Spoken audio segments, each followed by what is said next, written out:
Hello, it's Steve McJones.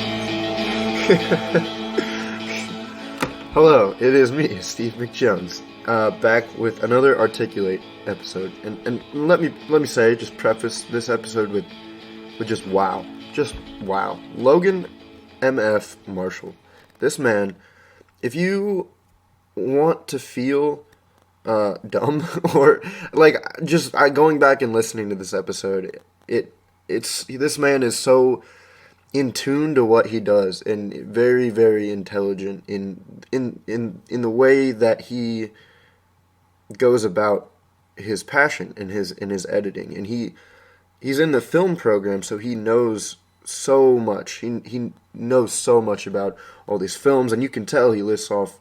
I thought I liked movies.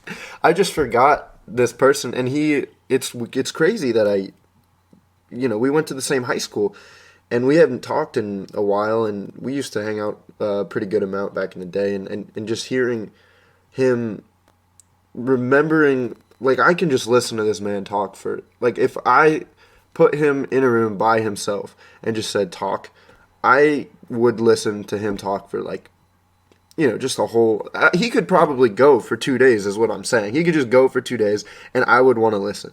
And it's just because he's so, in the way that he twists his words, and it's like poetic in a way. I don't know. Sorry. I mean, like, yeah, I have a crush, obviously, if you can't tell, but seriously, I'm glad that he came on, and as you can tell, the episode went on for quite a while because he has so much to say. I don't know, it's just amazing. We talk about movies, and that is something again that I really love, and that's what my passion kind of is. But again, clearly not as much as his passion. You sit in a room with a person, and you're just thinking, wow, this. it's the same way. We talked about it a little bit, but when I go into a profession like comedy or something, if you're in a room with Dave Chappelle, you just immediately know, yeah, this man is funnier than me. This man, like, you get that feeling, and I get that too. But it's like you have to have your own personality and everything. We talk about putting your own spin on it a little bit, but it just his passion and the work and effort that he puts into what he does is just amazing to me, and I hope you enjoy listening to this as much as I enjoyed having it and re-listening to it. And just you'll see you'll see for yourself. Please, it is an hour and an hour and 10 minutes, and I really think listening to it start to finish is like, again, you could take breaks and stuff, but I think it's important that, like, you hear everything this man has to say. Okay, that's enough of, like, crushing on Logan. But seriously, this man's going places, obviously. He works in the honors program, the honors film program, at OU, and he already knows, like, where he's going, and he's gonna figure it out. I love to see this man. I love this man. All right, I just want to, don't, not to be creepy, Logan, but I love you. But anyways, here's this thing. All right, Logan Marshall. Thanks for having me. What's up, man? What's up? Cheers. We planned this whole opening. We're drinking a Sunshine, I guess the Sunshine Pilsner. We did the Build-A-Bear workshop of beers where you mix and Pick match. six. Pick six. Steve required us to each pick It's a two of a kind so we can test It's them. making alcoholism fun. Yeah, exactly. Yeah, and it's catchier. Pick Six is way catchier than Build-A-Bear. They only have two B's. They're both. We got Pick Six. Pick Six. Yeah, Anyway. you have like yeah, it's pretty good. So, Logan, I heard you like movies. Some say. Some say. Sometimes I do, sometimes I don't. Yeah, man. Well, we were just talking about the Lighthouse, and because we both just saw it, and we don't want to, like, give anything away for that. But if you want to talk about it in general, like how this is what it affected me, like we were talking about before, how it's such like a serious and like indie movie, like artistic, but the fact that it has comedy in it is just something that like that's what I love about it, man. That's what, like, comedy is my basis for everything. Like, that's what I love doing. Yeah, I was curious to see what you thought of it because it is like a pretty, I know, like, artsy. Yeah, and like, I don't disrespect those films, but I'm not big into the artsy. As long as the thing is, it's like, obviously with anything there has to be a reason for shooting it a certain way, or like for this film, I think Edgar shot on 35mm. He shot, and I'm not sure if it's a 4:3 aspect ratio or if it's. Regardless, it's like that. It's like it looks, it's boxed in. It's not widescreen. But I think doing that, I mean, it gives, obviously the black and white automatically gives sort of this older feel. It's set in, I think, 1890s, and I think the aspect ratio adds to like the like claustrophobia of the film because it's very claustrophobic. You're right. And it seems to be, I mean, he's obviously pulling a lot. I think I saw a lot of inspiration just from the films I've seen of like a guy named Andrei Tarkovsky, Ingmar Bergman, these European filmmakers. Tarkovsky, Eastern European, but and as well as there's like Hitchcocky and stuff. I mean, The Bird is like, there's The Birds. I wrote a paper on The Birds recently, the Hitchcock film, and there's like, it's seagulls on a rocky island that attack people. Really? Just like this. And I mean, it's called Birds, so. Right. But there's motherfucking birds on this motherfucking island. Yeah. But anyway, so that's kind of not a direct hit. I mean, it affected me. Anyway, long story short, I think, it was a really cool movie. No, and that's what I love about you, dude, is like you point these things out that I wouldn't, like, I know, like, I liked the film, but I don't always know why I like the film. So it's like you point these things out, like I wouldn't have even like felt the claustrophobic thing. Like I felt it while I was watching it, but I wouldn't have realized why I felt that way. That's probably good. I mean, I've been asked, like, is it annoying, like, sometimes being more tuned into that stuff? But I think it's good. No, it's like, I think it's almost like instant gratification. Yeah, because you're like, oh, I like, this is great. Like, at first, it always comes first as a feeling, and then I'm like, why am I feeling this way?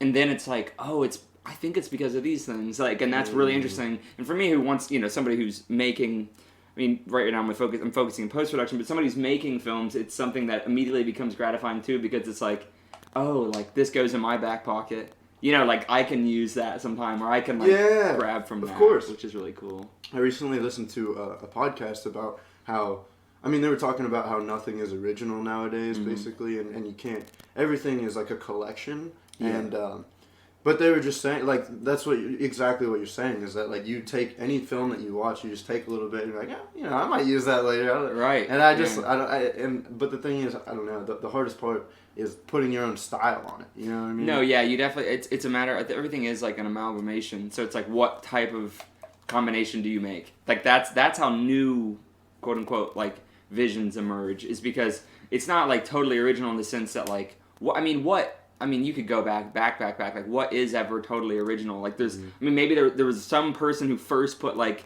charcoal on a cave wall, but, like, I mean, even that, he's, like, painting animals he sees. Right. I mean, so it's not, like, I mean, you really, if you get, like, nothing is truly original, but how, okay, so that guy puts a stick figure of, like, an elk up there, but then you get to, like, Michelangelo, and he's doing this and that, and then you get to, like... Bigger stick figures. Yeah, bigger stick figures, huge stick figures. And very detailed stick figures. And, it's but just no, zoomed in on one part of the stick figure. Right. It's hyper-realistic stick figures. Right. No, but you get what I'm saying. So I think the same thing is with film. Like, he's obviously... That's crazy, though. I never thought about that, like, between, like, Caveman to Michelangelo. Even, like you said, it was, like... I don't know. I think there has to be some points of originality, like, throughout history, and I don't know. No, yeah, there are definitely, like, probably new... Creative geniuses. Yeah, right, that are like, why did we never think to do that? But I'm sure, even if you could talk to them, they would say, like... Maybe they say it feels like something else, something like a muse, so many do this, and it's truly not connected to anything, but I would guess that it's mostly, even these new things are somehow connected to something for them, even if it's not been done in the way they're about to do it, or done in their field, whatever, like, sort of, because you can go into, like, inventions and everything, it's not just an art thing, like, inventions, well, that's just, like, or your whatever, brain putting things together. Excuse me. Your brain putting things together. I did burp. I thought it was going to be... Sorry, that was a lot. But yeah, so what were we just talking about? combinations of like artists pulling from other inspirations. Right. I mean, yeah. You just put your own style on it. I lost the train of thought that I was gonna. No, that's all right. That's all right. Yeah. But I mean, when I go to see movies, it's like I focus a lot on the acting, which it really ruins it for me. I tried to watch The Marvelous Miss Maisel because everybody loves that show and it's amazing, and it is good. I haven't seen it. Yeah. I can tell like it's really well written and the story is really cool. It's about a woman who tries stand up back in the 50s or something. Yeah, I've seen an ad for that. An ad, yeah, probably. But I can just tell that they're all like theater actors. Like I can tell, like they have the theater thing about them. Super expressive, like very super dramatic, and they have to. I mean, and that's in theater. You have to enunciate really loudly so everybody can hear and understand. Yeah, you have to project, and like they don't put a soundtrack to it. So there's no music in The Marvelous Miss Maisel, which is something I noticed right off the bat. Interesting. None at all. I mean, there might be for like the intro or something, but well, I mean, it's just very static with that. So because in theater, there's no music typically, or if they're I guess there is. They have orchestras. It depends. Yeah, I mean, sometimes they have. I mean, it depends on the production. Depends on the type of play, I guess. If it's like musicals, obviously, but like plays themselves, yeah. Sometimes that's something I need to see more of his plays, because here we have them at OU all the time, but I've seen a couple here that do have music and some that don't. It just depends, I think, on the tone. Like if you're doing like an absurdist play, like you're not gonna I mean, maybe even there you do use music, but I know like something like what is it called? My God, huge play, Arthur Miller, Death of a Salesman. There's like music using that, like the flute, I think is what it is, but it cues like a daydream. So it's sort of, it's sort of scoring it, but it's also like in his head. It's a signifier for now we're going off in like Willie's daydream world, fake, like the woodwinds, dude. They get you every time. Oh yeah, they're very like fairy imagination, like we're flying, we're in the clouds. Wouldn't that be cool to play the flute, dude? Oh yeah. Awesome? Well, I thought my roommate Logan has a recorder, who, by the way, would be great to talk about the Lighthouse. I just told him to see it today because he studies he's in classics, so he's writing his thesis on female cult rituals and different things through a historical lens, a classic lens, and how it connects to the werewolf, the figure of the werewolf in mythology. Really? Yeah, so he is very tuned in, just because of the different readings he had to do through the years and through his thesis. He's really tuned into like the pagan traditions, as well as like just in general, like different myths and different myth traditions. So I think the Lighthouse, once he sees it, he'll have a lot of even more valuable input to put in, because he'll be like, oh, da-da-da-da, like I saw all this, and this is so like obviously pointing to that. And because Eggers, the director, he has like, he always talks about how much he loves like I was telling you, like folklore and myth, especially, well, he's from like the New England area, I believe, because that's his, it's just so like, I don't know. It's so, and they came up with that back in the. They were just oral stories, and at some point, they could have been real. They could have been real. Yeah, well, they're certainly real in the sense that they're representing something real. Yeah, I mean, whether or not there's like, and as far as they believe, like there is a demon possessing somebody. Now, I mean, before like we understood. I mean, like there's things called germs, and or like parasites, and they can make you ill and then kill you. I mean, what else are you to think? But there's some like cosmic force in me that's punishing me. I mean, we don't understand, like we don't see anything, but all of a sudden, my hand's decaying. I have the Black Plague. Like, what else are you gonna do but pray and say you're the devil? Like, get away from me. Like it's a flawed. Obviously, it's a flawed. I mean, we now know like it was because of this, that, and the other. But like, and they didn't have penicillin. Yeah. But like, what are you gonna do? But you don't know even these stories how old. Like even Native Americans before they had, they were all about the gods and everything, and their stories, they've been passed down orally since when? We can't record how far back they go. There's no recorded history because it's just oral. Yeah, so I mean, obviously, I'm not saying that the gods are real, but they could have. Well, no, I mean, like, it's definitely. I mean, to them, I mean, I think at that point it's splitting, and some. I mean, it's not splitting hairs, but I'm less interested in like whether or not like, this god is real and that one's not. And then like, what did this kind of show us about this culture, their way of thinking about the world, and thinking about themselves, and thinking about themselves in the context of like, especially like a cosmic scale, because everybody like ended up making this cosmic scale. from almost, I mean, every single culture you can look. I mean, we're in such a secular So world now. what do you think the stories from today will stick? What kind I of don't know. I stories mean, will, that, do we I think even about have that any sometimes. folklore? Like, is know. our movies and TV shows now are the tales of our time? I guess, yeah. I mean, I do think about that. It's interesting. It's a really good question, actually. I mean, I don't know. I mean, I would think it's hard to say. I would say yes. It has to be our literature, because literature's always been there. I mean, in the sense of like that's always something that's it's not always been there, but it's something that has stuck around from the time where we had the ability to write stuff down, stuff that has remained around and hasn't been destroyed. But so obviously some literature I think is going to stick around, and hopefully some cinema. But the problem with movies is like you're going to have a couple things. You're going to have it on like a digital file, unless you have like a film print and a film projector. But you're going to need more things. You know, is a film scratched? Blah blah blah blah. Has it been damaged? But there's like a book, it's just, okay, is the book intact? Okay. Yeah. Like, okay. Yeah. You know, a film, you have to have like something to run, like say there is some apocalyptic thing that happens and it's, you know, just some... Everything is buried. Yeah, and some small group survives, like, it's easy, you find a book, okay, you found the book. You find a USB, maybe there's the Lighthouse on there, or or something, maybe, but okay, how are you going to use that if the computer's been destroyed? So I don't know, unfortunately, I don't know if cinema's going to stick around. I think, yes, obviously, barring that there's no apocalyptic, like, you know, God, we can only hope, but like... I mean, there probably will be. There probably will be, you know. I mean, there is already one on the precipice with, you know, the climate change and stuff. But you know, we don't But you know what I mean, yeah. We'll just ignore it until it happens, but... Until it happens. But you know what I mean. Like, so, that, I think if we don't have something like that, then certainly cinema should survive, I think. I mean, and also... all the stuff that we consider old now from like the 1600s, I don't think in 4,000 years they're going to look at 400 years like it's the same. You know, think about when somebody talks about like 400 BC or 600 BC. In your head, you're not thinking like, oh, those two dates are really far apart, because it's just, oh, it's a long time ago. Yeah. That's just all we know, you know? Yeah. I mean, unless you're like studying that stuff. Like, but right now, if we're like 18, compare right now, you know, 2019 to 1819, we're like, oh my God, that's so long ago. Yeah. But like, I think like right. by then it'll be just like, in 2,000 more years, dude, anything that's within our 1,000-year period is going to seem, or maybe like 300-year period is going to seem like our generation, or I don't know, or our like the same. We're just you know gonna what I get mean? lost, dude. We're just gonna get lost in the books, man. Or we'll be known as the people who fucked everything. But what I was gonna say is, I heard that like we talk about time frame, like we are closer to the last pharaoh of Egypt than the last pharaoh of Egypt is to the first one. Wow. See, that's something like Isn't that crazy? I'm like, no.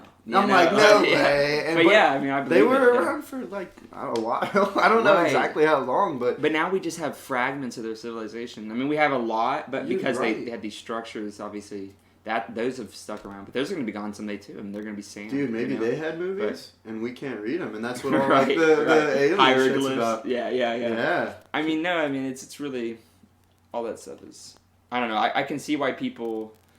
I mean, very much so. I mean, this sounds like a stupid statement. I can see why people study history, but like, really, it's you can see how it gets addicting to like really, because you're just looking at yourself. I mean, you're looking at your own species and their own like, okay, this is one version of what we did. This is another version. Okay, here's what went wrong. Here's what was interesting. Here's what was like useful. You know, like so. I don't know. I'm not the biggest fan of history either. I have an appreciation for it because my dad's like a history major, and like I get it. You know, you're supposed to.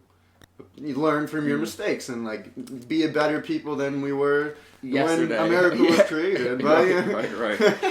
Yeah, right. But anyways, coming back to movies, that's all that we just went down a little tangent there. Yeah. But coming back to movies, so I was gonna talk about. Have you seen Joker? Oh, you haven't seen Joker yet. But the acting for that, we were talking about acting earlier, and like how Marvelous Miss Maisel is just very. Like, I can tell when a movie has good actors and bad actors, and it's not that they're bad, but it's just they're for theater or a different type of or like sitcom actors are going to be different than they're not like a hyper realistic Joaquin Phoenix-esque performance, you know. Exactly. So a quote that has just stuck with me forever is I think it was Sir Michael Caine. I don't know if you know him or not. He said that I know. I heard of him. I've heard of him. I mean, I've seen him. I've seen him. Yeah. He was talking about how there's people that go to a movie and kind of think they watch it and they're like, wow, this is really good this Michael Caine is killing it in this movie. He's acting. He's like, that's not what I want you to think about. I want to be acting so well that you're just invested in the movie. Yeah, and that's what I love so much about Joker is like I completely forgot. You know, I'm seeing the Joker right now. You know what I mean? Right. It's like you forget you're watching a movie. Yeah, that's the best. I mean, like you said earlier about to bring it back to Lighthouse, you're like, I didn't really. It's a good thing, I think. It's a sign that the movie is doing a good job if you're not thinking about its form usually. Right. Usually, unless you're very dialed into like that world, like me. You know, I'm like, oh, this is shot in this aspect ratio, blah blah. Like, it's good that you're thinking, oh, I feel claustrophobic and I don't know why. Like that's usually a good thing. Or like, oh, I'm not aware that like. This is even a movie. I mean, I remember the first time I had a feeling like that, and I was conscious of having that feeling, was for Birdman. When I saw Birdman in theaters. Oh, Birdman's so good. Back in 2012, I think. It was the same time when Whiplash was out. I saw it in Dayton at the Neon. I don't know if you've ever been to the Neon in Dayton. I haven't. It's a great theater. They serve like coffee and like beers and just like it's cool. Coffee you go in. And beers. Yeah, it's like an art house theater, and there's like 2 screening rooms. That's it. But I remember because I went back-to-back weekends and I saw Birdman and Whiplash. Oh, that must have been a good-ass weekend. Yeah, dude. That, and I was when I was like really like I decided did they in my come life. out at like, the same time? They did, yeah. They were in the same. I mean, really? Yeah. So it wasn't like a special screening thing. It was just they were actually both out. Mm-hmm. And anyway, so I saw Birdman, and I remember going to the parking lot and thinking like. I went to my car, and me and Joey. I saw it with Joey, and I was just sitting there, and I was like. I totally forgot I was in a movie for like 2 hours, and I don't know if I've ever. I probably had it happen to me, especially when I was younger, you know. And I'd seen good movies, but I had for the first time realized as soon as it ended, it was because what happened was when it ended, the lights came up, and I was like almost like jumped. You know, I was like almost like, oh my god, like I'm a person. Which movie? Birdman. I mean, Whiplash. Birdman. I had it probably. I've had it a lot in movies, but that was the first time I was. I think with totally Birdman conscious especially about it. Is because it's one shot, so it never cuts, so you don't like think about the transitions. Well, that one's just that you can even get into hell with that one, especially. You forget you're in a movie because it's so like it's supposed to be this kind of realistic acting, this like realistic dialogue, even though it's kind of like very blah, blah, blah, like chatty, like Sorkin style, like a Social Network. Well, what's or something, cool about it is that it has the theater style of dialogue in it too. Right, because it's like wedding itself to the idea that it's like because he is in a. Because he isn't, he's writing this play, as an ex-movie actor, even though it's so much like that movie does blur the lines between like documentary and narrative because Michael Keaton himself was Batman back in the 80s. He had kind of a falling out. Mm-hmm. He was in like these weird... You can tell it's very based off of like what happened to him. Birdman, Batman, right. Well, and like he's old now, and that's the whole point. The whole point of the movie is like, am I still relevant? What's relevant? Yeah. Am I worth? Is it living for? Yeah. Right. Am I literally worth? I mean, you could. I think that's an interesting movie to talk about. But Alejandro Inarritu, he talks about. I think I read. No, I know I read at one point. He says that I don't remember what article or whatever, but he said I wasn't going to make this movie unless Keaton accepted the role. Like, I wrote it for Keaton, which is really, like, bold move because at that point in his career, Keaton wasn't... He was this kind of, like... But Inarritu saw something in him that he knew he could own this. And well, it probably was based off of his life. Right. I mean, it is in a lot of ways. Yeah, real quick, I read...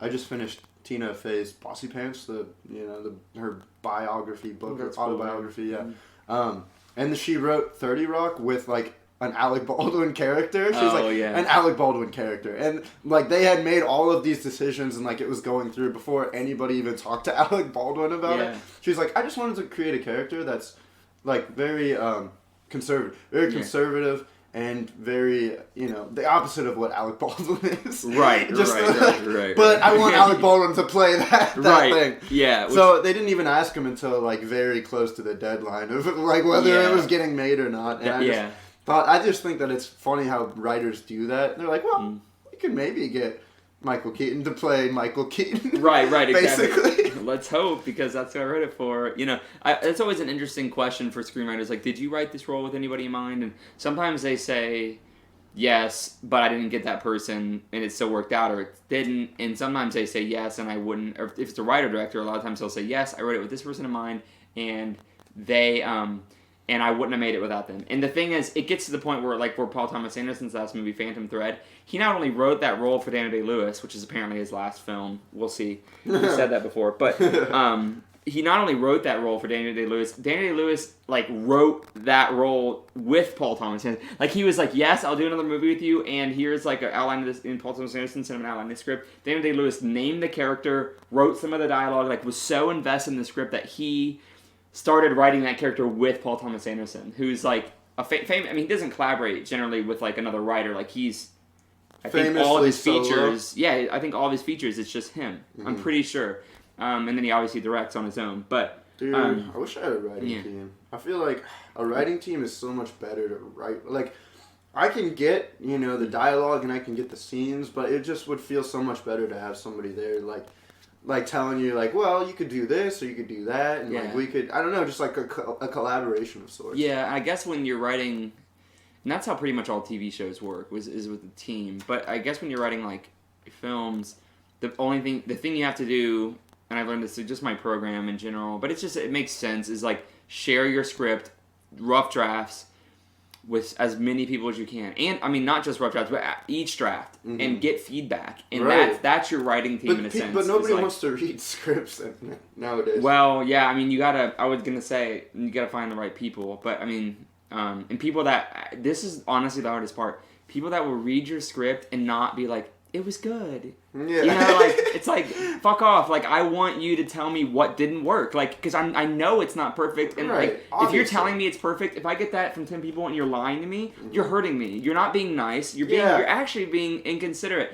And I understand it's, like, hard for people to be, like, straight up. But if you're going to be serious about, like, some sort of endeavor, like creative endeavor, or anything, any sort of like have serious people endeavor, that support that as well. Yeah, and say like, this ain't working for me, you know, like this doesn't make sense, blah blah blah. Okay, why? Okay, because this, you know, it gives me an idea. So like, it's that's something that I've really learned through my program here, and I super value now, because it's like, you need to look at your own work with a very critical eye, or else it's not going to be what it can be. I mean, at some point you have to embrace it at some point and say, all right, this is my child, as like imperfect as it is.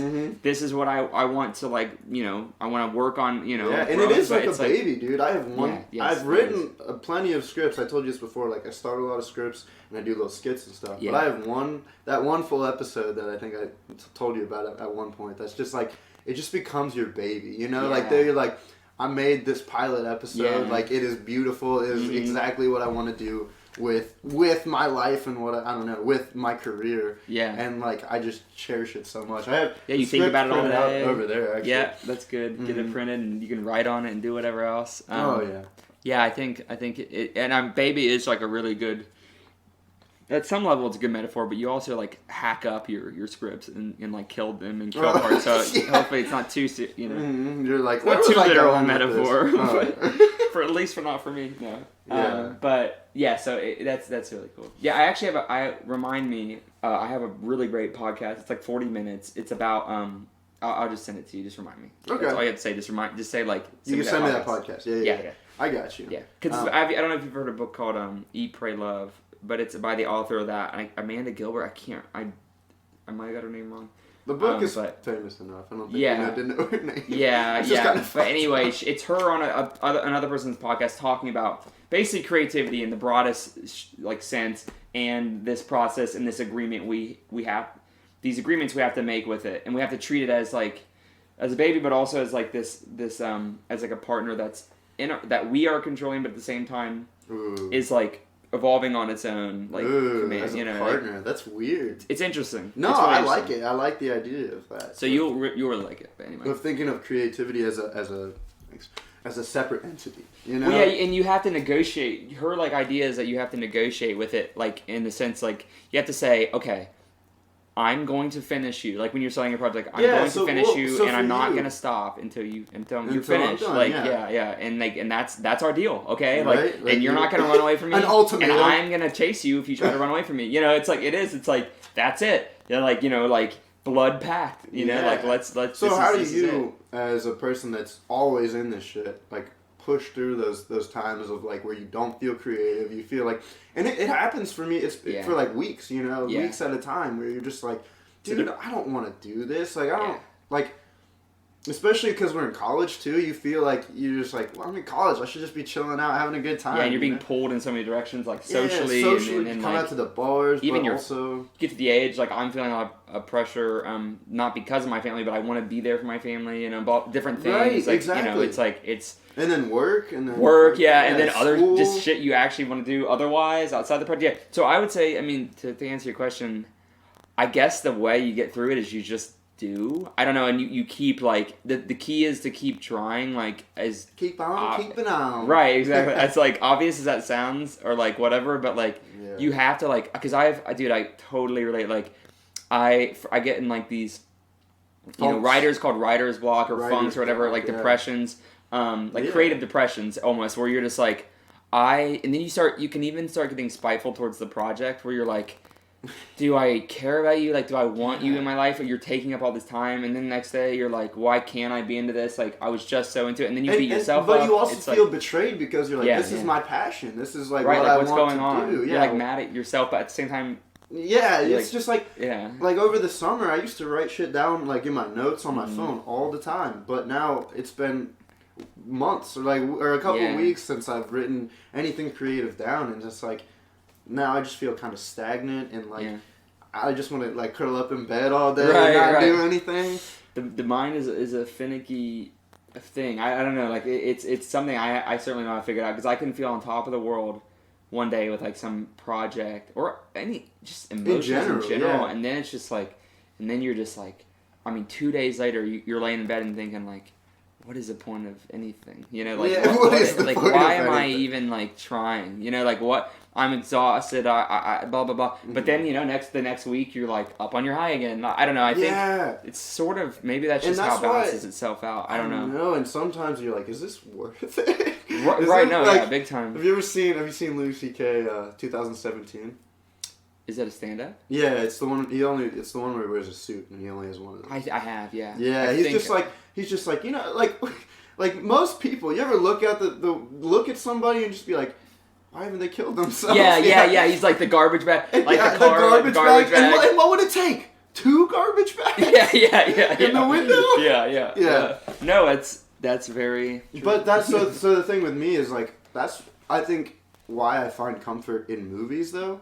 Coming back to it is just because like it's relaxing. If it's a good movie, you it's a meditative state for a little bit. You're outside of your own mind. Yes, big time. Yeah. And it's an escape, but it's not just like a mindless escape, because I think escapism is bad if you're just like doing stuff to like Marvel purely movies. for the sense of like Call of Duty. Just ignoring The Office 5 times in a row. 5 times in a row. No, I mean I think ultimately that's gonna be. I don't disrespect. I'm sorry to any listeners that do all that shit, but it's just not for me. I don't. No, yeah, I mean I don't like to disrespect. No, yeah, you gotta have your opinion too.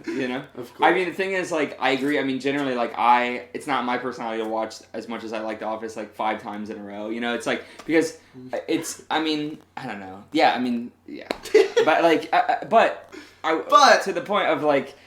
I think, like, escapism, because I often wonder that, like, sometimes I'll get in these moods where I'm like, am I just, like, consuming these things, whether it's, like, a book or, like, a movie or music, for me, a lot of the time, like, I'm like, am I avoiding something? And then I'm like, well, no, I'm actually, as I'm doing these other things, I'm actually thinking, but I'm just not thinking about my anxiety and thinking about all these other things that I spend so long, like, just like that's worthless. That is worthless. Yeah. Is worthless. No, I mean like, but it's like fretting over the same thing all the time. You're right. That is where and then I'm like, well, no, because you do waste time when you're not watching a movie because you just sit there, and you just sit there and think like about your anxiety again, or you think about you worry about while the you're same doing homework. That's where your mind goes, or like you're even in the shower, you're just like fuck, like I gotta do this today. For some reason, the shower is like a scary place for me recently. Really? Because like I get in there and I'm like, it's just like nothing, and it's like white, and it makes me mad because I'm like, why can't I just enjoy this? But it's just like I'm almost utterly undistracted, and it's like. And it's bad, but I'm distracted by my own thoughts, but I'm not music, like, you know what I mean? Yeah, because you can sing along or like exactly. But the thing is, so I've started. I needed like a break. Like my ears just hurt after a while sometimes, so I haven't been listening to music as much. I just because I listen to music like constantly. Like this is what made me change. Is I went from the earbuds. I like walked back from class. I had the earbuds in, sat down at my desk, put on the headphones over my earbuds, and then quickly plugged in. Like and one of them's through the dongle, and one of them's through the. Oh my god. Yes, and one of them's through the aux cord. So I plugged in the ones through the aux cord, and took out the dongle, and it just went immediately. I was like, dude, today's the last day. Yeah. Like, I'm too deep, you know. Like I'm like switching it like perfectly timed. That's hilarious. But so now that I've gone probably like 3 or 4 days without. I still listen to music like but I keep it down on a very, very low level and not through never through my earbuds. Like I'll do it through like a speaker or through the car radio. Speakers are a lot. Even if the speakers are loud, they're somehow better. It's not like right in your head. Yeah. You know what I mean? It's not like right there. Like the whole world is shut out. Like that's. But But coming back to it is like now that I've been without it for a little bit, it's like it kind of feels like it's not taking up. As you were talking about before, it is a distraction to get away from those like day-to-day thoughts. But it's like also you need to have some creative thoughts, because if you're not having those little things sometimes lead to a new thing in your mind, you know? Oh yeah, for sure. And so in the shower, especially the bathroom, Lucas and I were on an adventure, if you know what I mean. And we I just thought about it as I was going to the bathroom, but I came out and I'm like, you spend like at least like 1/64th of your life in a bathroom, you know? Not like 1/64, it could be more, but you spend a lot of time. Depending on how much you eat. You know how people say you spend like 1/3 of your life asleep? It's depending on how much you eat. Apparently, you're supposed to shit 3 times a day. Dude, I do. That's what I was not like a shot at anybody. That was myself. Like I know, I'm always in the bathroom. I hate it. I'm like, I'm cleared out, and then like an hour later, I'm like, nope. Oh, here we go again. It's the worst, dude. I don't want to go back in there. It's just like, I know, dude. You're just like sweating, just like. You gotta make your moral of the story. You gotta make your bathroom a zen den, a nice space. This is something. Really? Sorry to interrupt, but this is something. I'm with it. This is something that I like. As I've gotten older, it's like weird. Like I feel like right now I'm in like a very big transitional period in the weirdest sense. I'm very much like, okay, room needs to be like very zen, like everything needs to be zen. Like I need while to, like, you're going through the transition to have some sort of like peace of mind. Yeah, I think it's part of it, but I also think it's like I just want my space. I think it's because what it's a result of partially is being 4 years in college, like 2 years in a dorm. 2 years in like a house, which thankfully my roommates are pretty clean. Too. But fuck Athens. But. Well, yeah, but I mean, dude, you go college in any college house, and you're rolling dice on like if you have cockroaches or not, because people either super clean, they're either clean or they're just not. They're either, like somewhat clean or just not at all. So like, and that has gotten under my skin so much that I'm like, and we talked about this a little bit when you were in my house the other day, but that has gotten under my skin so much that I'm like, I am now like, I really value the influence of my spaces. So like I really it's more dude. It affects me more. Ambiance. Yeah, you're talking about feng shui. Look at these colognes, dude. Yeah, feng shui. Candle, important. I like hung those lights in my room recently that you probably saw the other day. Yeah. Salt lamp, all that stuff. Like, I don't. It's just like I need to. I think specifically being involved in, to bring it back to movies real quick. Being involved in film has like has kind of like tuned me in a little bit to like the psychological effects of lighting. So you obviously light a film in a certain way. Damn, yeah.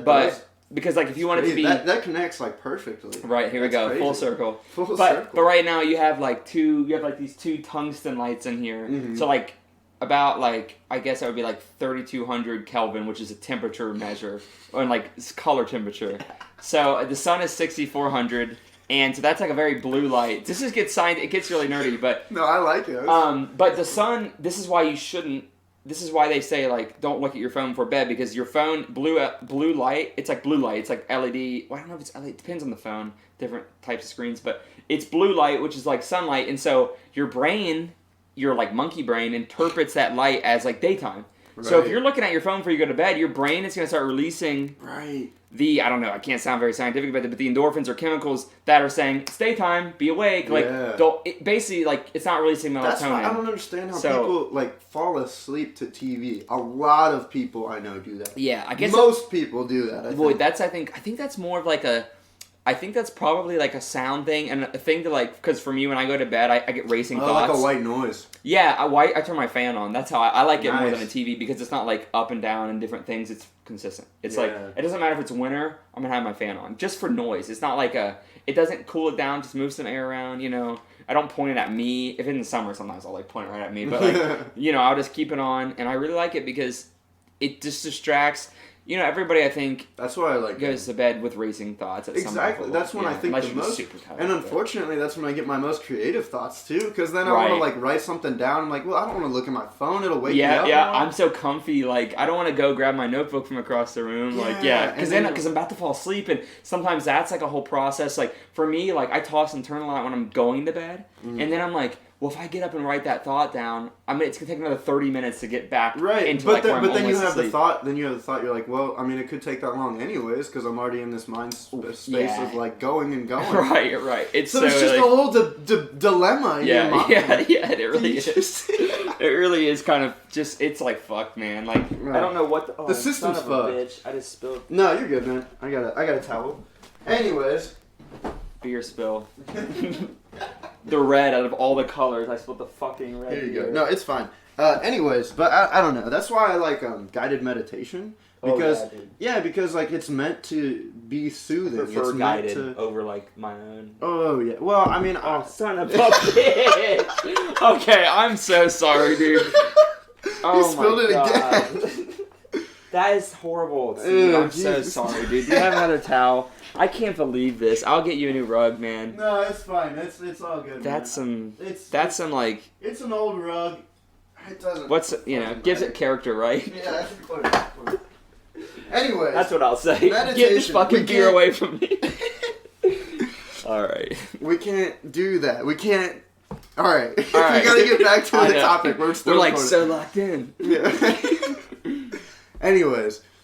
Guided meditation is good, but also I think you have to get used to regular meditation to get like a good flow of. That way you can do it when maybe if like you don't have the option to do like a guided. I don't know. Right. Well, a lot of times guided meditation is to go to sleep. You know, and it puts people to sleep in general, and that's why I like it is because like if it doesn't work, if you don't go into a meditative state, you're probably just gonna fall asleep, you know. But it's exactly. Well, I've tried to meditate every night, and I use an app called Waking Up, which is an app by a neuroscientist named Sam Harris. This is his own podcast too, but he has like a 50-day plan, and like each day gets a little more in depth, and it's what's called Vipassana meditation, which is like a meditation style it's not like religious in its contents, because sometimes you can get very like religious with meditation, like thinking, or it's not very. It's just focusing on the breath. It's like a very that's how it's the general idea is focus on like where you feel the breath most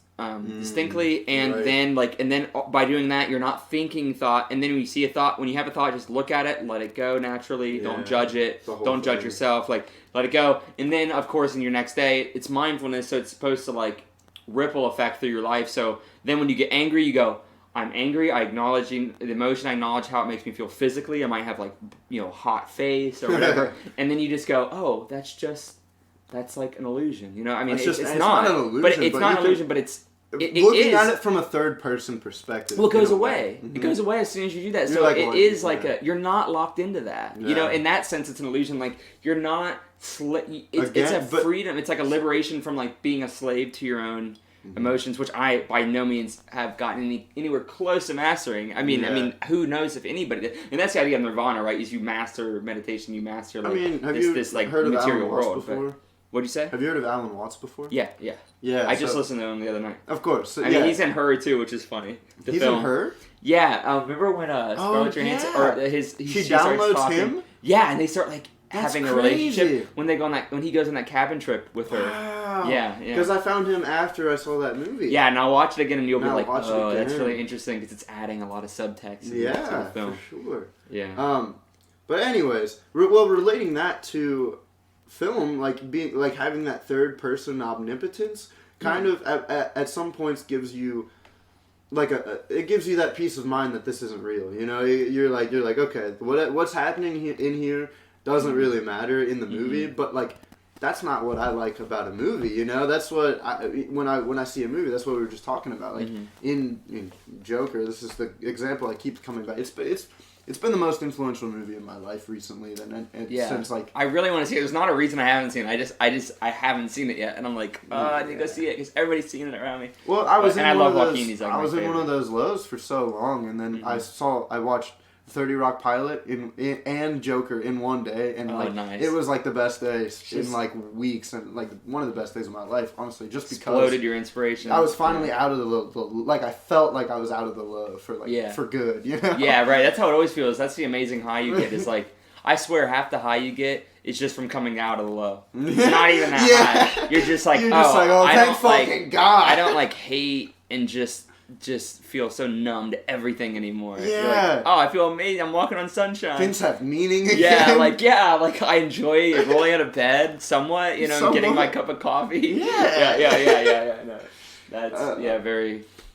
All right. Are you done with your second beer, by the way? I am. Yeah, I was waiting for you to finish. On to the but third. I think. Do you want to keep going? Let's finish this last beer. I mean, do you? I mean, if we don't have to. I would. Usually I try to keep these things kind of 45? 30 to 45 minutes. Okay. But I feel like we've been having a pretty good conversation so far. So Let's set a new bar. Set a new bar, man. We can go, what do you think? I mean, we can, whatever's natural, but I mean, what are we at, 41, 50? We can go for like an hour and a half. What do you I mean, it really doesn't matter. Let's see how we feel about it an hour. Let's see how we feel an hour. What do you guys think? I feel pretty good. Yeah. Jamie, quiet pull that up. Jamie, pull that up. Jamie, pull that up. Yeah. Did you see that video of the elk getting hit by that pickup? I'm joking. I'm being Joe Rogan right now. So. Oh, Jesus Christ. Yeah. He just pulls that up. He pulls it out of nowhere. He's like, did you see that guy getting hit in the face with a hammer? Dude, and you're just like, what? There's a great video on YouTube called Joe Rogan in 15 seconds. Joe Rogan explained 15 seconds. And he's like talking about like AI or some like real like just shit that's like probably been a conversation that's gone down the rabbit hole for like an hour. And then he's like sitting there in silence and he's like, did you see that video, the elk getting hit? And we put like a monetary value on actual life itself. Wow. It's just such a strange concept. Yeah. Did you see that guy accidentally hit that moose with his car? No. Holy shit, Jamie, pull that video. And like, it's just like so funny because it's like, it just captures fucking Joe's absurdity. Yeah. The thing is with Joe Rogan is like, you have to love him. You know what I mean? Like he's such like he means so well, and he really does. Yeah. Like he tries. You know, he tries way harder than a lot of people, and that's what people are like. Well, he said this or that, or the other. That's like, whether like I don't politically agree with it or I don't this. Like, he seems ignorant. It's like, yeah, but that's his whole basis. He's this average dude who's ignorant of a lot of things and is kind enough, or I don't know if kind's the right word, but it's like willing to have all these people who are obviously more in tune to certain things, whether it's politics or science, right, than he is. And sometimes, I think, but he's just like, I think that's obviously why he's been the most successful podcast, whether it's your type of podcast or not. It's like the most successful podcast because he is just kind of like this everyman. He's just very relatable. Yes, yeah, exactly. He's just like, everybody can find something. He talks about hunting, fighting, AI, like psychedelics, like weed, blah blah blah, like whatever it is. Like, you have something, especially for men. I feel like he's a very especially for men. Like, he's very much like. I wonder if have you heard of Who's Your Daddy? Because girls I know keep mentioning that left and right. No, Call Her Daddy. Call Her Daddy. Yes, my girlfriend listens to it. Really? See, that's what I'm saying. Like, she loves it. I wonder if it's like an equivalent, a female equivalent. If the topic is very sexual for Call Her Daddy, but it's it's all about sexual advice, sexual experiences. As far as I can tell, I don't listen to it myself, which is probably a good idea. It's not because I don't want. It's not like I'm like, ew, that's stupid, but it's because it seems like it is a podcast for.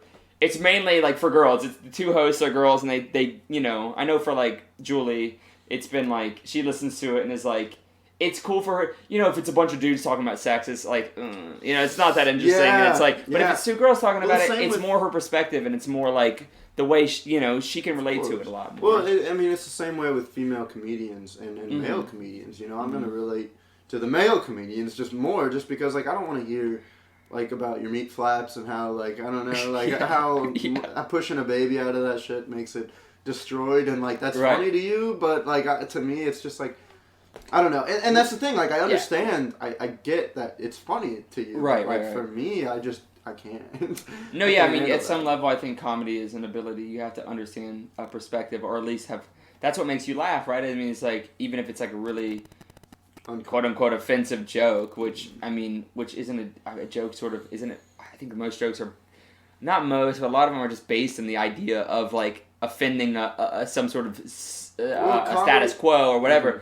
Comedy is defined in this book that I read as it's inappropriate behavior in inappropriate situations, basically. Yeah, that's interesting. That's interesting. It's drawing attention to things that we all think about. We all know, in a sense of all like. It's relatability, but relatability in the way that shouldn't be said out loud. Yeah, right, and that's what makes us laugh because we're like, I think laughing is like not only something that shows a human expression that shows joy, but it's something that shows like this. I know when I'm really uncomfortable, I laugh sometimes. I'm like. Or I'm just like, wow, I can't believe this. I kind of like, like I laugh. Yeah. Like, it's like. Dude, that's how all of Joker is, man. That's why I don't know. Yeah, so getting back to movies, you want to talk about like unique and like things that have never been done before. Yeah. It's like the Joker is the first of its kind because it's a standalone DC film that isn't even related to the superhero world at all. You know, and it's very. Opposed to like any Marvel movies or other dark DC movies, as they say, like dark, like Superman. You're gonna tell me Superman was dark because one person died in it or something? Sucked. Well, put it on wax. It fucking. Well, both of them. I Batman like versus both of them. Wonder, dude, fucking Aquaman. I haven't seen Wonder Woman. I've never seen any of those, but I know they're shit because I haven't seen. Wonder Woman's supposed to be good. I'm just kidding. I'm just kidding. Aquaman. But all I'm saying is, fucking Aquaman. What? Anyway, have you ever seen? Keep going. Yeah. Well, real quick, there's this Teen Titans Go movie that I saw one time just because I was really stoned with a friend, and we were like, "What else should we do?"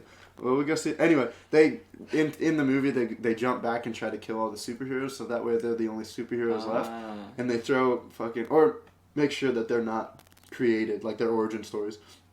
And for Aquaman, they just throw they go back in time and just throw like a plastic 6-pack thing into the ocean. That's hilarious. And he checks on it. That's hilarious. It's so good. Anyways, all I'm saying is Joker is like the first out of that normal like Marvel kind of. It's not just for the money basically. It's what I'm not trying to diss the Marvel fans and everything. Like I like Marvel and I know. It's just so mindless. Like it's a good distraction. But... There's no risk involved. I don't think. I think that's There's a great. I'm sure you saw. It's going to end well. For the most part. And for the most part, and I've heard in the last, they killed off some characters and stuff. But it's like, oh wow, after like 25 movies, I think Martin Scorsese, he got in a lot of trouble because he said recently. I'm sure you've seen something about this. I don't know. He said, like, Marvel isn't cinema, is what he said. Yeah. But, and he was like, but he had a really good definition. It wasn't just like oh, fuck you, like, and even if I agreed with it, I mean, well, I don't know. I was like, what do you mean by that? Because they are well made, and they're good movies, and, like, a lot of people like them.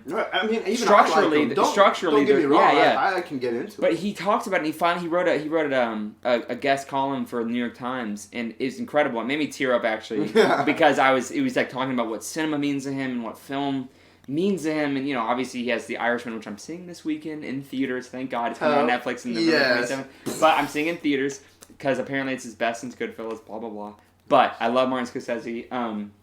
Not saying much. I guess a lot of people do. But he says like he basically says that there's not a lot at risk in these Marvel universes, and that for him, cinema is about risk. It's about pushing. It's about like making people in a sense uncomfortable or like really nervous about something or like really challenging like our human experience outside of their comfort zone, dude. Yeah, just, pushing because we all turning your brain on for like 2 hours. Yeah. It's like not Frank Zappa. mind numbing. It's yeah. Joseph Gordon-Levitt gave a whole TED talk about how you learn through paying attention, but like instead of getting in your own head, like we talked about, and just going in all those circles in your mind and the train of thought that happens over and over again, or the 5 train of thoughts. It's like getting outside of that, pushing your brain to turn on. I don't know. And so Marvel movies are good and they're fun, but also fuck them. Well, I mean, there's a thing, and this is Scorsese also talks about the reality of like. they dominate the commercial market, and it's when are we going to start thinking about that, like the dangers of that? Seriously, You're like right. it's like what kind of room are they leaving for? I mean, Disney owns not only their own, they own Star Wars, they own Lucasfilm, they now own Marvel, and they obviously own all of their own stuff, and they already are huge. So it's like, right. I mean, we're getting into the like this, you know, like I mean, it's crazy. I mean, these you know few companies control everything, and it's like, what kind of visions are we really going to be seeing? But the ones that they want to put out, and that's like that's what's scary to Scorsese, and what's scary as a guy who grew up in like the '70s with the movie brats, like with Spielberg and Francis Ford Coppola and Kubrick. He's sort of not really a movie brat. He's a little before them, but he definitely he shared a space with them, a cinematic space with them. But you know, he's saying like, you know, we were people who were at we had a tension with the commercial world because art has a natural tension with commercialism. I think, and he talks about that like, and it's a good thing if it's like if it's a give take. Like, okay, well, I want to make a film, but all this film costs money. That literally, like, so back then, you know, or renting this Red camera or Alexa costs money. Yeah. So we have to pay. It's business, and that tension, that inherent tension, is good until the point that it gets gets so much that it's like by a lot. Yeah, by a lot. And Scorsese even says like there are genuine artists making these Marvel movies. They are really good at what they do. They are craftsmen, you know, craftsmen and women. They're people who know what they're doing, you know, and like really are great even directors and writers, but they're sort of just giving into this narrative, literally with Marvel, this overarching narrative that is like, that's not taking that many risks, and that's not like, it's limiting the market for independent filmmakers, which is already getting harder, and cinemas are already disappearing because, which I guess that's a whole other conversation. Well, so that's what I wanted to say is that like I get where that's coming from, but you also have to think like people are watching Netflix all the time. You know what I mean? And like at some point you get bored of The Office after the 6th or 7th time that you watch it. Right. And I think that independent movies, in that sense of more people getting these streaming services, are getting a little bit bigger because people. I know I have a buddy who watches Netflix all the time, and he's seen basically like everything that he's ever been vaguely interested in on Netflix. And that's the thing, like if something new pops up or you just like happen upon it, it's like, even if it's an independent film that doesn't have a lot of marketing, you're like, well, yeah, I haven't seen this yet. Well, I'll watch it. Netflix is a really interesting case because Netflix, it definitely like, it's like the idea, it's the same sort of case with something like Spotify, similar case at least, where it allows art less. So now, you know, in the music industry, you say like the 60s and the 50s, you had to be signed to either one of the huge record labels, you know, Warner Brothers or I mean, you had to be signed to a major, you know, for them to be able to print your vinyls and put them out, because that was the only way music was out. So you're not going to be able to be like, you know, like a poor blues artist in the South, like a black blues artist in the South that's playing in his shack and can set up his iPhone and like record it and put it on SoundCloud or Spotify. Right. You're not able to do that. So they've commercialized even YouTube now. They can't even do that anymore. Well, yeah, that's yeah. But the point is, so that's in a sense that's bad. That back then, you know, okay, these companies dominate this, but the artist would get a bigger cut. Nowadays, okay, anybody can get something on Spotify, but Spotify is getting the majority of that cut. Mm-hmm. So the same thing with Netflix. So Scorsese, go back to Scorsese, his next movie, The Irishman, I don't know if you've seen a trailer for it, but it's getting like, you know, rave reviews, blah, blah, blah, like it's like his best movie since Goodfellas, all this stuff. But he had to go through Netflix to get it made. And he's somebody who's fighting, yes, they were the only company that would give him the funds to make it. It's a 3.5-hour film. It's cut by Thelma Schoonmaker, who's done all of his stuff since Raging Bull, or most of his stuff since Raging Bull. To me, the best living editor.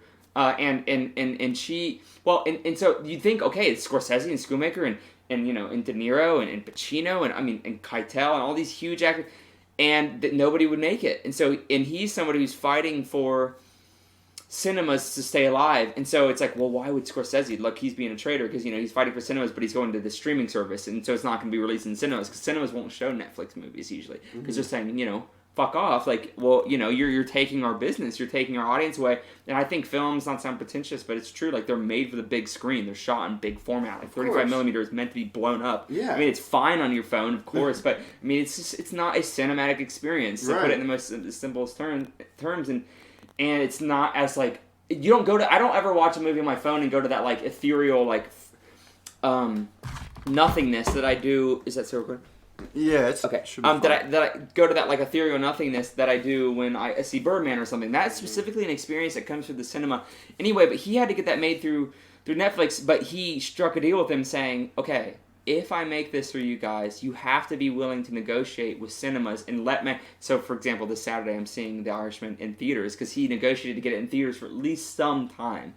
But he still was like, "Okay, I don't want everything to move to Netflix and us to lose the big screen, but I still need to make movies. Like, this is my thing.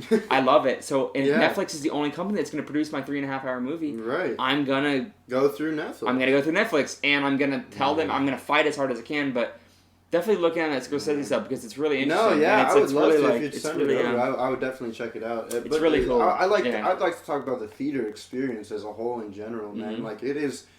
Yeah, you're right, dude. It's a place where you're not allowed to have your phones. You know, people can't be checking on that shit. You can have like small asides to each other, and just kind of like little jokes, especially if it's the middle of the day and nobody else is there. But like, it is more of like everybody in the room has to be in the movie as well. It's a shared experience. It's a shared experience, man, and that's what my favorite part about the whole thing is. It's like. It's so contradictory to my mindset is because like I want to make movies like that get you involved and bring people together like that. Yeah. But you can't do that anymore because not that many people go. So if you want to reach people, you have to go through TV and have unless you're a Marvel movie, you know. Unless you're a Marvel movie, Disney, and I'm not now work Disney on a Plus. Marvel movie. Are you shitting me? Fuck. I mean. Yeah. I mean, yeah. I don't even know how long Marvel's going to be in cinema. I mean, certainly for the foreseeable future, but.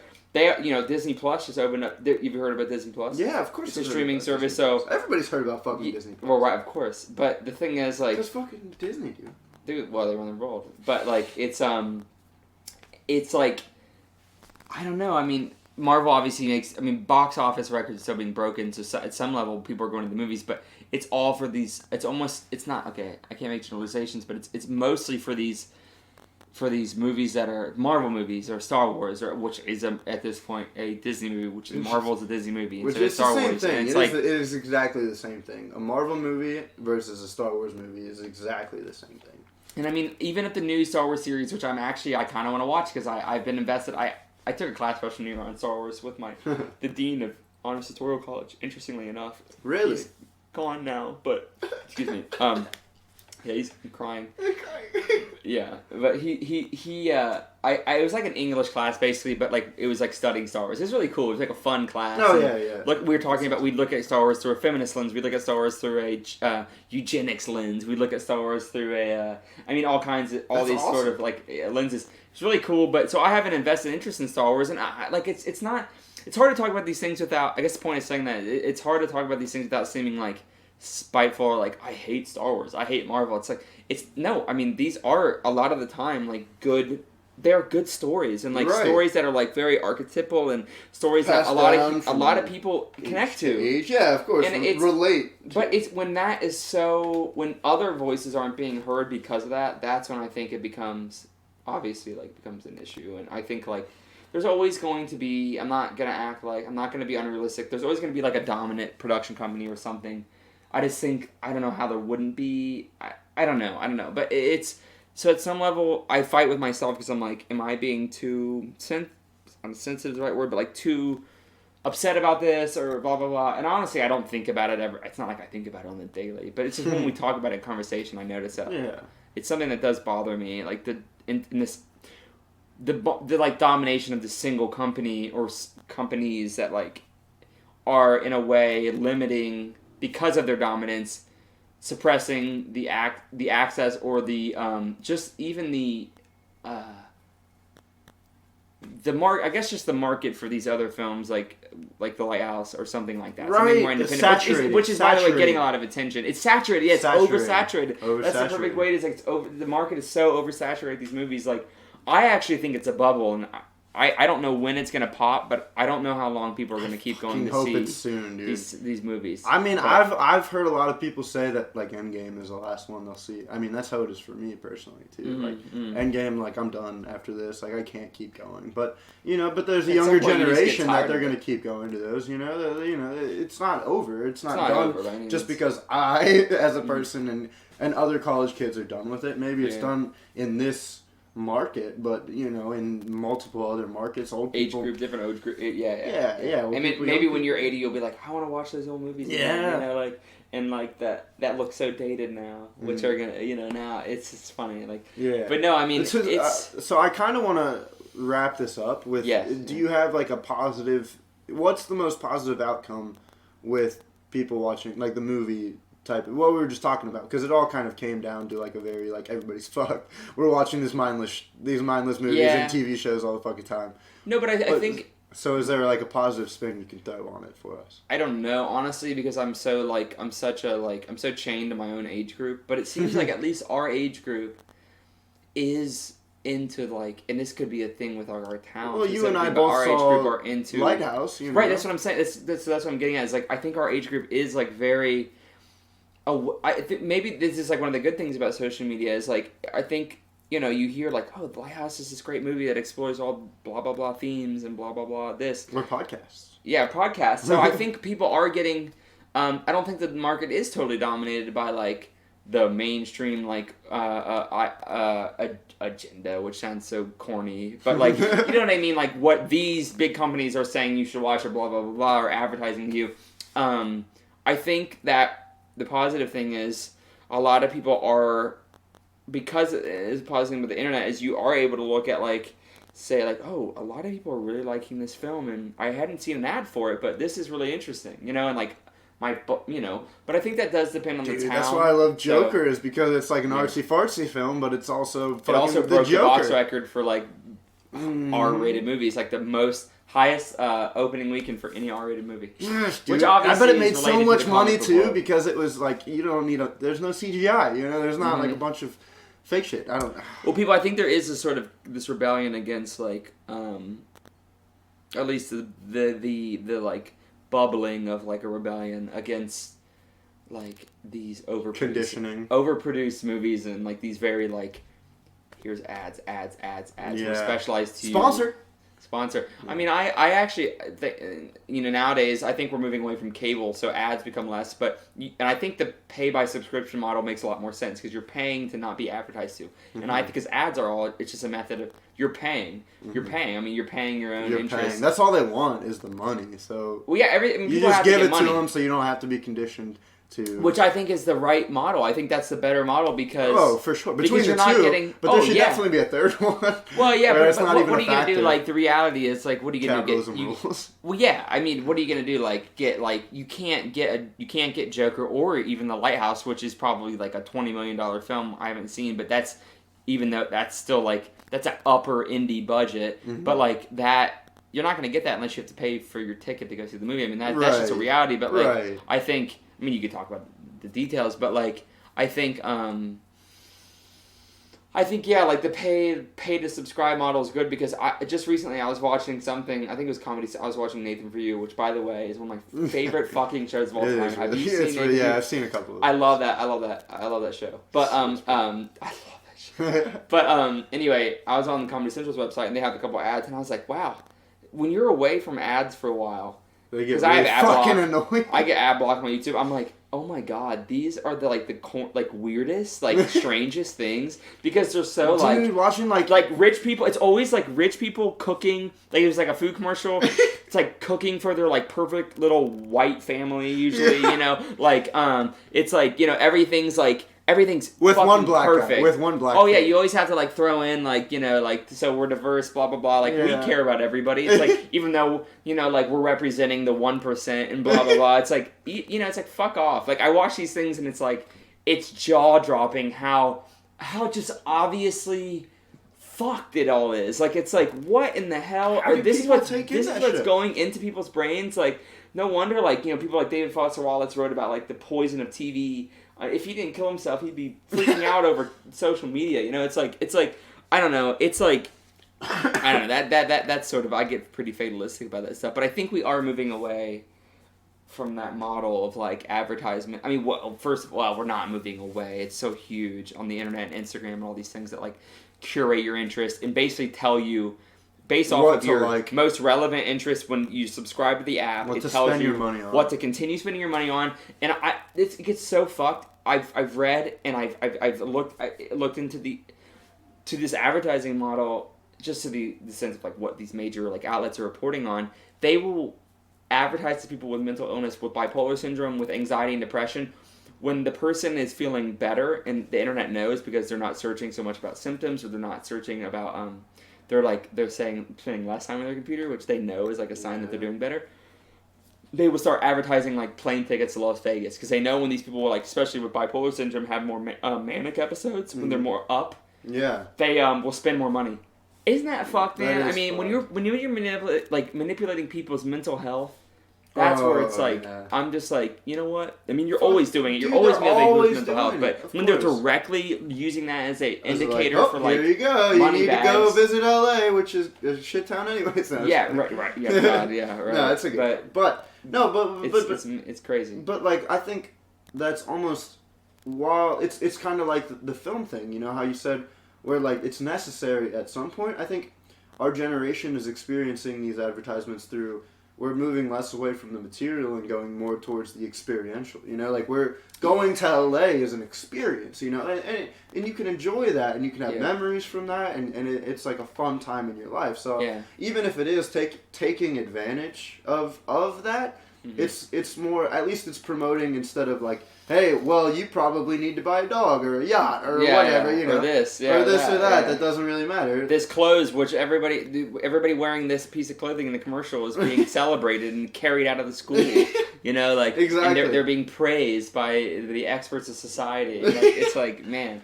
yeah. So as opposed to all that bullshit, it's like, hey, you should fly this plane, which is kind of the same thing. It's fine, it's nothing yet. But it's going towards experience. Yeah. I don't know. I think that's a good. I always value outlook. Experiences over material. I mean, even though that can be, I think most that people also gets hijacked sometimes. I think most people of our generation would agree with that too. It's like we all value experiences over materialistic items. We've just been taught. We've just been conditioned to be like, materialism. Like, I think everybody knows is like materialism is fucked. Like, yeah, but we have to be careful. Our generation has to be careful with like the idea that experience is like an online thing. It's something that happens online. True. Because I mean, partially, It's so some people are going to LA just for like the Insta likes or something. Yeah, I mean, I don't know. I mean, I'm sure there are people like that. I mean, I can't really. I'm not like above. I'm not saying I'm above it because I don't have Instagram. Or I don't have this or that or the other. But it's like, I'm sure there are people who do it for the quote unquote wrong reasons. And but there's always going to be people like that. No, right. I think that's why I'm checking myself. It's like, I'm trying to check myself. It's like, there are always going to be people in any generation with 300 years ago that are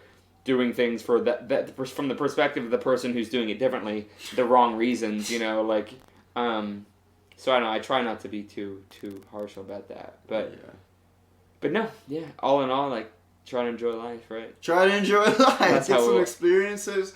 Fucking get through the lows. Dude, get this real quick. I'm sorry. No, it's alright. I saw a commercial the other day on Comedy Central when I was watching it for you. I was talking about that. Use that very idea of experience as like the better currency to manipulate people into buying something. It was like this commercial that's like, we love like risk takers, and it's like and it showed people like camping out and like I don't know, like Yellowstone or something, and it was like. Or like, the Grand Tetons, and it was like we love risk takers, and it was like blah blah. I was like, okay, what is this commercial for? Because it's not telling you. It's cars, one of those. It's one of those. Sure. Dude, it wasn't, believe it or not. Which actually, usually that's car commercial, but because they weren't driving cars, they were like camping, and I was like, and then they did this.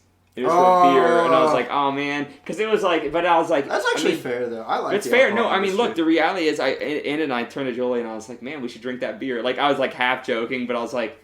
Half not, because who knows? The people who founded that company could have been people, because it's like, take risk, is what it was saying. Like, chase your dreams, and which is like, and then also get drunk while you're doing it. That's a good message to promote, I guess, Yeah. So it's like, I mean, Dude, one of my favorite advertisements is it's a Tide ad. It's a tie dad. Have you ever seen that? It's a tie. It was like a Super Bowl commercial with the guy from Stranger Things. It's like they have like a regular commercial, and then after it like cuts and it goes to another commercial of like guys coming around, and then he comes back in the picture. Well, it's a tie dad because look at their clothes. And he's like because everybody in every commercial, all their clothes are clean. Speaking of.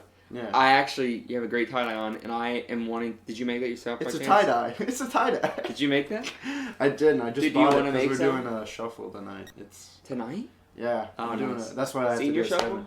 No, it's for a class. It's just like the end of the class cool. kind of thing. Hospitality shuffle. Cool. I'm going to do a tie-dye session soon at my house. I'm serious. I'd be down. So, come over because Yeah.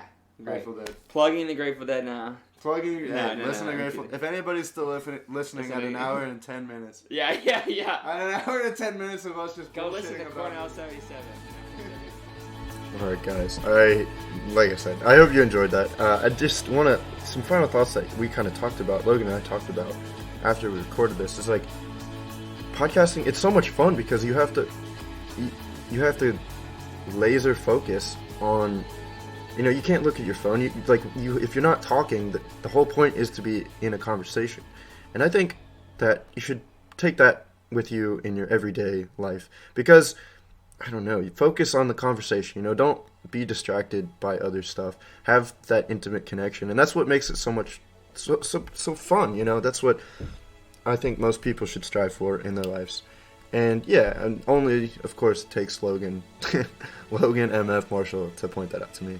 And thanks for listening, guys. Okay, bye.